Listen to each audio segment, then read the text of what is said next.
Assalamualaikum warahmatullahi wabarakatuh. Nama saya Rainer Muhammad Alfat, kelas 11 IPS 1, nomor absen 33. Kali ini saya akan menampilkan video pelajaran tentang sejarah peminatan dengan judul Revolusi Cina. Revolusi Cina juga disebut dengan Revolusi Xinhai atau Revolusi 1911. Revolusi yang terjadi pada 10 Oktober 1911 merupakan peristiwa bersejarah yang sangat penting bagi Cina. Cina merupakan negara yang memiliki sejarah yang cukup tua. Latar belakang Cina.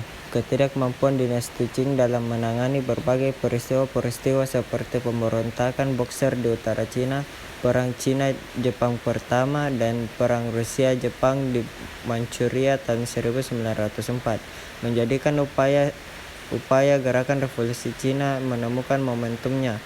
Adapun sebab-sebab terjadinya revolusi Cina adalah sebagai berikut. Yang pertama yaitu lenyapnya rakyat Cina terhadap dinasti Manchu. Yang kedua yaitu pemerintahan Manchu dianggap sebagai pemerintahan yang kolot. Yang ketiga yaitu adanya korupsi dan pemborosan yang merajalela terutama di kalangan istana Manchu. Yang keempat yaitu kekalahan Cina dalam perang Cina dengan Jepang. Yang terakhir yaitu munculnya kaum intelektual Cina. Terjadinya revolusi Cina. Sementara itu di Cina Selatan kekecewaan terhadap bangsa asing dan kepada dinasti Manchu semakin luas. Kekecewaan rakyat Cina mencapai puncaknya ketika beberapa pengusaha Cina meminta izin pemerintah Manchu untuk membangun jalan kereta api di Szechuan. Permintaan itu ditolak dan izin diberikan kepada gabungan pengusaha Prancis, Amerika, dan Inggris.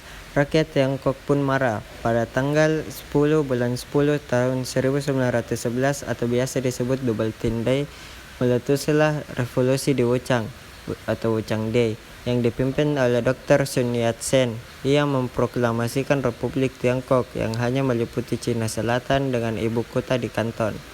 Di utara, Kaisar Fuyi mengangkat Yuan Shikai untuk menyelamatkan dinasti Manchu dari ancaman Republik Cina yang dipimpin oleh Dr. Sun Yat-sen.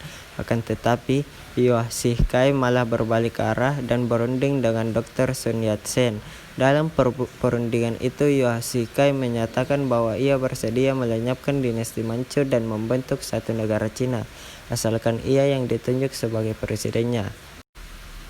Demi persatuan Cina, Dr. Sun Yat-sen bersedia menerima tuntutan tersebut. Ia mengundurkan diri sebagai Presiden Cina Selatan yang telah digabungkan dengan Cina Utara. Hal ini juga sesuai dengan janji Dr. Sun Yat-sen untuk mengundurkan diri sebagai presiden setelah berakhirnya kekuasaan Kekaisaran Cina. Selanjutnya, Dr. Sun Yat-sen mendirikan Partai Nasionalis Kuomintang pada tanggal 13 Agustus 1912. Pendirian partai ini dimaksudkan untuk menjaga tetap dilaksanakan ajarannya yang kenal sebagai San Minchui, nasionalisme, demokrasi, sosialisme.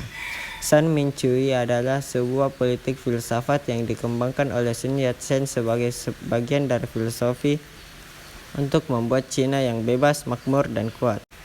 Setelah kekaisaran berhasil digulingkan, situasi di Cina tidak langsung membaik. Negara itu tak lama kemudian dilanda perang saudara selama bertahun-tahun, yang berujung pada pertikaian dua kubu, yaitu kekuatan nasionalis pimpinan Jenderal Chiang Kai-shek dan kubu komunis pimpinan Mao Zedong atau Mao Tse-tung. Pada tahun 1949, kubu nasionalis akhirnya tersingkir dari Cina daratan. Mereka lalu pindah ke Pulau Taiwan dengan tetap memakai negara Republik Cina. Kubu komunis pada 1 Oktober 1949 mendirikan negara baru bernama Republik Rakyat Cina. Namun, pemerintah dan rakyat RRC, termasuk di Hong Kong dan Macau, tetap merayakan perjuangan 10 Oktober 1911 itu sebagai peringatan revolusi Xinhai. Sedangkan Republik Cina di Taiwan menjadikan tanggal 10 Oktober sebagai hari jadi negara mereka.